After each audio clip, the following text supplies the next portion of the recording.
Japan के लोग ज़्यादा उम्र क्यों पाते हैं, इस बात पर तहकीक की गई थी। ये तहकीक स्पेन के 2 बंदों ने की थी और उन्होंने अपनी किताब में लिखा था। इन लोगों ने चार्ट बनाया हुआ है जिसका नाम इकिगई है।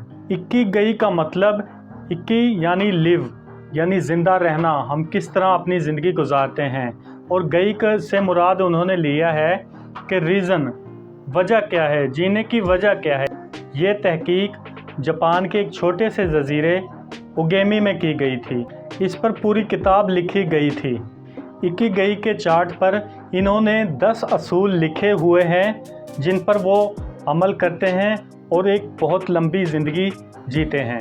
ये 10 असूल कौन से हैं, आज इस वीडियो में हम डिस्कस करेंगे। अगर आप मेरे चैनल पर नए हैं तो इसको सब्सक्राइब कर दें।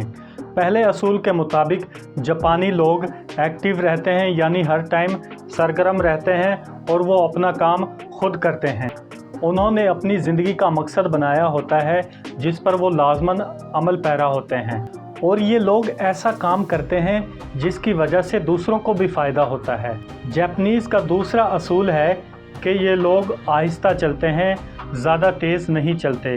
ज़्यादा तेज़ चलने को ये लोग ऐब समझते हैं और इनके ख्याल के मुताबिक आहिस्ता चलना चाहिए। इनके यहाँ एक कहावत मशहूर है कि आहिस्ता चलो बहुत दूर जाओगे। जब भी हम तेज़ चलते हैं या कोई काम तेज़ करते हैं तो हमारे गलती के इम्कान बहुत ज़्यादा बढ़ जाते हैं। इनके ख्याल के मुताबिक जब भी कोई चीज़ को हम सब्र के साथ और या सब्र से चलते हैं तो काम को अच्छे तरीके से कर सकते हैं। के नज़दीक तीसरा असूल ये है कि ये लोग कभी भी खाना पेट भर कर नहीं खाते, उसमें कुछ गुंजाइश रखते हैं। इनका मानना है कि 80% खाना खाना चाहिए, और इस हैबिट की वजह से या इस आदत की वजह से हम डॉक्टरों से बहुत दूर रहते हैं। ज़्यादातर आपने जापानियों को देखा होगा कि ये खाना खाने से पहले कुछ अल्फाज बोलते हैं। ये अल्फाज ये हैं हारा हाची बो, यानी इनको ये याद दहानी दिलाता है कि हमने खाना ज़्यादा पेट भरकर नहीं खाना। इनके चौथे असूल के नज़दीक ये है कि आपको दोस्त अच्छे बनाने चाहिए। ऐसे दोस्त बनाने चाहिए जिनकी सोबत में आपको सुकून मिलता हो, जिनकी सोबत में आप एक दूसरे के राज शेयर कर सकते हैं। ऐसे दोस्त बनाने चाहिए जो आपके दुख दर्द में साथ दे सकें। इनका 5वां असूल ये है कि आप अगली सालगिरह के लिए अच्छे नज़र आएँ। अच्छा नज़र आने से मुराद ये है कि आप डेली बेस पर वर्जिश करें और अपने जो जिस्म है उसको फिट रखें।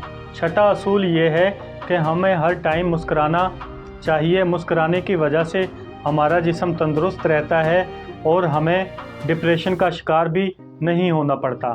7वां असूल ये है कि ये लोग फितरत से जुड़ जाते हैं, यानी नेचर के बहुत करीब जाते हैं, और इनका मानना ये है कि जितने हम नेचर के करीब रहेंगे उतने ज़्यादातर हम तंदुरुस्त भी रहेंगे।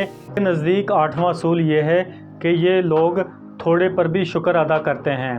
9वां असूल इनके नज़दीक ये है कि हाल में जियो, यानी आप माजी को ना दोहराएं और मुस्तकबिल से ना डरें। आपको जो भी अपॉर्चुनिटी मिली है उससे ज़्यादा से ज़्यादा फ़ायदा उठाएं। इनके नज़दीक 10वां असूल ये है कि ये अपनी ज़िंदगी को बामकसद गुजारते हैं, और जो एक दफ़ा मकसद बना लेते हैं फिर उस पर ये डट जाते हैं। जैसे इन्होंने इकिगई को बनाया है चार्ट के तौर पर, इस चार्ट को ये रेगुलर बुनियाद पर उस पर अमल पैरा होते हैं और सख्ती से इस चीज़ को अपनी ज़िंदगी में अमल करवाते हैं कि अगर हम इन चीज़ों पर अमल करेंगे तो हम अपनी ज़िंदगी में कामयाब रहेंगे। अगर आपको मेरी वीडियो पसंद आई है तो मेरे चैनल को सब्सक्राइब कर दें। बहुत मेहरबानी, बहुत शुक्रिया।